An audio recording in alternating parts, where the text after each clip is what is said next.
People often seek consistency in their life, looking for comfort and safety. My next guest here, Kateryna Brooke, eschewed that with her 5 jobs, 5 states, 5 weeks documentary. Welcome to the program. Thank you so much for having me. So 5, the triple 5 as it's called, seems like a very daunting task. Where did you come up with this idea? I know, it sure is a mouthful. So the program was actually through my college, SUNY Potsdam. They accepted the program to the university by a man who actually completed 50 jobs in 50 states in 50 weeks. Wow, that's a lot. So Daniel Siddiqui, he, right out of college, wasn't exactly sure what he still wanted to do for a career, and he was having a hard time getting hired. So he said, you know what, I'm just going to create these jobs for myself and figure it out. So he set on this journey, and throughout that journey he did find, you know, some new passions and a career. So he said, well, this would be a great idea for college students to do before they graduate. So he wanted to give the students a glimpse. You know, if I personally, chose the field of communications. So then within that field, I was able to get 5 jobs that would possibly be my career choice. So now going into that, a lot of legwork, I assume, needs to happen. You know, 5 jobs, 5 states, 5 weeks. That's a lot of time, especially in a documentary format. How did you prepare yourself? What sort of legwork did you do beforehand to make your life a little bit easier? So Daniel, the director, really did most of the prep work as far as planning the job sites and the host families, because 5 cities means 5 host families. And so that being said, I did get to help a little bit. I was able to pick my region. I chose to stay on the Northeast because I wanted to make all my networks and connections within the area, because I knew I love this area. I grew up in New York, so I want to stay here. So I was able to pick the area, and then from there he kind of planned everything else. As far as prepping the documentary itself, it was totally up on my own terms, and I, you know, would record phone calls with Daniel, kind of showing, you know, every step that we took to finally get onto the road. Getting on the road as a young woman, you must have felt, you know, perhaps that maybe your safety was in jeopardy. Traveling alone, 5 states in 5 weeks, you know, that's pretty huge. Did you ever feel at any point where, you know, you might have needed to take an extra precaution for your own safety? Right, as a female student too, you know, to just show up on someone's doorstep and say, I'm living with you for a week and not really know much about them is definitely something that's a little intimidating. And I drove everywhere by myself. It was the first big road trip I kind of took. So to, yeah, just jump into it, totally jump into it. Definitely preparing yourself mentally, I think, was very important. You know, I felt very comfortable. Everything was kind of reviewed and approved for the whole trip. So I felt very comfortable going to all the areas that I was. Being able to do all this, you have to show a certain level of, you know, self-reliance there.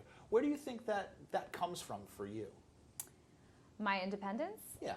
I've always been like that. I've always, you know, taken the reins on whatever activity I was doing. I always loved to, you know, be the president and kind of president of any club I really had, and to really just be independent. And, you know, you have to figure it out for yourself. Not everybody's always going to help you. Any figures or heroes who maybe, you know, were an example to you in order to wind up doing that? Absolutely. I mean, you know, my mom, of course, she's very supportive. So she was like, heck yeah, you're doing this. Of course. She was like, yes, you're doing this. And having a great support system. And that's why this whole journey was actually amazing, because the host families were so excited and supportive of me being there. And they really were my family for a week. You can get really close to a family or anybody in particular from just 7 days. Living in their, living in their home. Crazy. You know, a stranger living in your home. But you did all this travel, and you're no stranger to travel. We talked about it before. how you're just a huge fan of travel. What are some of the places you've been to? I love to travel. Since doing the 555, that was kind of the start of my travel. I have now traveled to China, and I actually went to China before California, so I think that's pretty funny. And speaking of California, I've been to almost all the major cities in the U.S. Because there's a lot of travel within the U.S. that people don't realize. Yeah. And then I've also been to Europe, to Italy, Costa Rica, Mexico, and one of my goals is to continue traveling. While traveling, you obviously have to immerse yourself in the culture. And one of the things that, we know about you is the fact that you're a bit of a foodie. So how is it that culture shock of being out on the road or, being in a foreign country and finding ways to eat? I am not a picky eater at all. I eat most things that are on the plate, or I'll at least try them. And that comes from traveling and being more of a well-rounded person, What would you say is the most unique thing that you've eaten, or something that might, make a more picky eater kind of be taken aback a bit? Well, China was definitely, a fun experience food-wise. There were the American Chinese that we eat here is absolutely not the Chinese that's out there. So no sweet and sour chicken with the sauce? No. One of the coolest things I have eaten was fresh shrimp in China. There was like a rice bowl kind of in the middle of the table, and they brought the shrimp crawling on the plate next to me.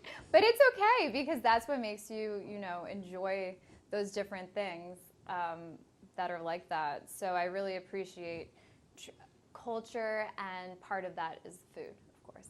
Okay. Well, I'd like to thank my guest, Kateryna Brooke. But one more question before you go. When traveling, what's the most unique thing or must-have thing in your suitcase? In my suitcase? In your suitcase when you're traveling. Definitely, I would say my pillow, because when you get tired, you need a rest. So I've really adapted to sleeping on planes, so I definitely want my pillow. All right, we've been speaking with Kateryna Brooke with her 5 Jobs, 5 States, 5 Weeks documentary, which you can catch the YouTube trailer out now. Thank you, and good night.